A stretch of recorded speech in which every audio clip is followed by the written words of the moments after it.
this is where yeah. President Trump asks, "Hey, Zelensky, is it possible you got dirt on the Biden criminal syndicate? Because if you do, that's a national security concern, and we need to expose that." Right. And so what happens? Enter stage left, the twin traitor twins. I said twins twice. The Vindman Brothers. Alexander and Yevgeny Vindman. Right. What do? They're the ones that are okay. Michael Atkinson. Look this name up, America. He is the Inspector General for the United States intelligence community at this time.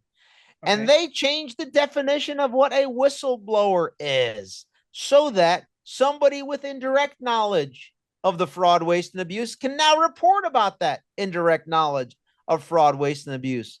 That's something we call in court as circumstantial evidence. Okay. Whatever, they do it. They changed the definition of vaccines as well, didn't they? But that's for a later time. Yes, they did. So anyway, they changed the definition of what a whistleblower is and can be, and then they start to cover up for the. Aren't you supposed to face your accuser under the Fifth Amendment? No, because you can't expose Eric Chiaramella, who was the fake whistleblower that the twin traitor Vindman brothers were facilitating his evidence of. Oh, he listened to the Ukraine call, and it was the worst thing ever in the history of humanity that we must impeach for. Because the Mueller investigation failed to show Russia. Let's create the next bogus piece of content in this next phase. Yeah. Let me enter some new players. By the way, everybody let me just introducing is on my deep state target list by category. Yeah. This category is the impeachment one hoax category. So let me just say one thing about the phone call is I remember all I was thinking at the time was it should be the president of the United States that sets the foreign policy. And I remember that the Vindman brothers, whatever, they tried to become a whistleblower because they felt like Trump's foreign policy was not the foreign policy of America. But they should not be overruling Trump. I mean, he's the one who sets the foreign policy. Yeah, but there's way more to it than that, and that's why you're here. That's why I'm here. Yeah. Ready? Yeah. I love we're going into detail here. So check this out. Alexander Vindman, a lieutenant colonel. By the way, I retired as a lieutenant colonel, right? So this guy doesn't impress me. So he's a foreign area officer.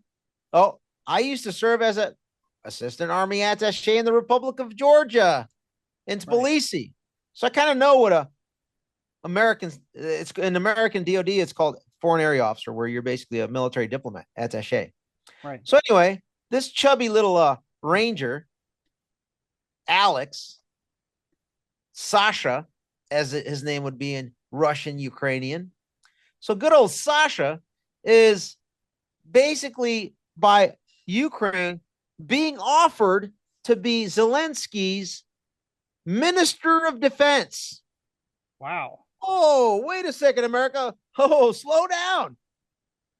Why would Ukraine, another country, their leader or the leadership in Ukraine offer an American officer, lieutenant colonel, to be the Minister of Defense, to head up their entire Ministry of Defense, equivalent to a Secretary of Defense, to lead the DOD of a foreign power? I don't know. I mean, that's disturbing. How do you come to the point where you are offering him to be the Secretary of Defense? The immediate alarm bell that goes off in my mind is this guy has already been recruited by Ukraine to then be placed in the American national security ecosystem to work the problem, whatever that problem is. Yeah, I was going to say maybe. I mean, my hypothesis would be that Ukraine would want to hook in somebody from America to entrap America into some kind of foreign entanglement. Is that kind of what you're implying? That's kind of the component. I mean, like, how did they get to the point where they offer a Secretary of Defense position to somebody that would you offer a Secretary of Defense position to somebody you don't know? No. And what? Okay, so you got to know them, right? Do you probably have to trust them? Yeah, and that's a very high know them, trust them, have some sort of leverage over them. What is that leverage and knowledge and trust, Alexander Vindman? Is that why you block me on Twitter, punk? Because I know the bodies and I know where the bodies are buried, who buried them, and I'm coming after you because he's one of the key players on my deep state target list, along with his brother, Yevgeny, who's running for Congress in the 7th Congressional District in Virginia Oh God, that's this disturbing. cycle in order to seek immunity from us coming after him. Yeah, that's disturbing. So wait, one question about that. Is he running a primary right now, or he's already been nominated as a He Republican won in nominee? the primary. Oh shit. That's Now problematic. we have to get behind the Republican nominee, albeit not my favorite, but he's what we have. So That's very problematic. I mean, I would honestly rather have the Democrat than this guy. Oh, okay. vote Republican in the 7th Congressional District. Derek Anderson, please vote for him to take out traitor Yevgeny Vindman. So here's the deal. So Alex Vindman, infantry officer, foreign area officer, is over there at the National Security Council heading up Ukraine policy. Is his brother is head of he's the lead ethics lawyer on the National Security Council, Yevgeny Vindman, who's the one that's basically covering up for the Eric Cheramella whistleblower as they're working that with Sean Misko, who goes from the NSC to then work for Adam Bullshift, chair of the House Permanent Select Committee on Intelligence, to then initiate the impeachment hoax. So Adam Bullshift leverages this entire cabal to then create and perpetuate this whole impeachment hoax, since the Mueller investigation completely fell flat on its face. That's the next cover up, and it continues to escalate. Oh, by the way, the attorneys for the whistleblower, Eric Cheramella, also in this category on my deep state target list, are the names Andrew Bacaj, also with a Twitter account, who was a lawyer for Johnny Boy Brennan at the CIA.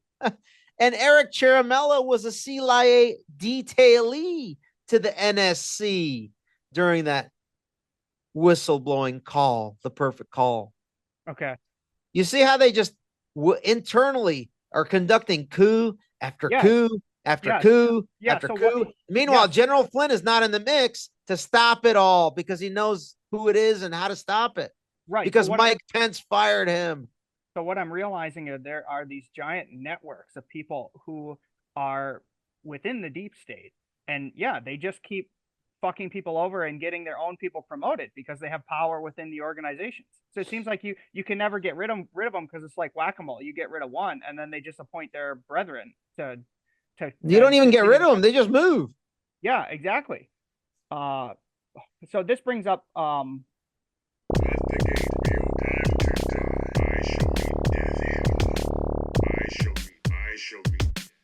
shall meet death head on.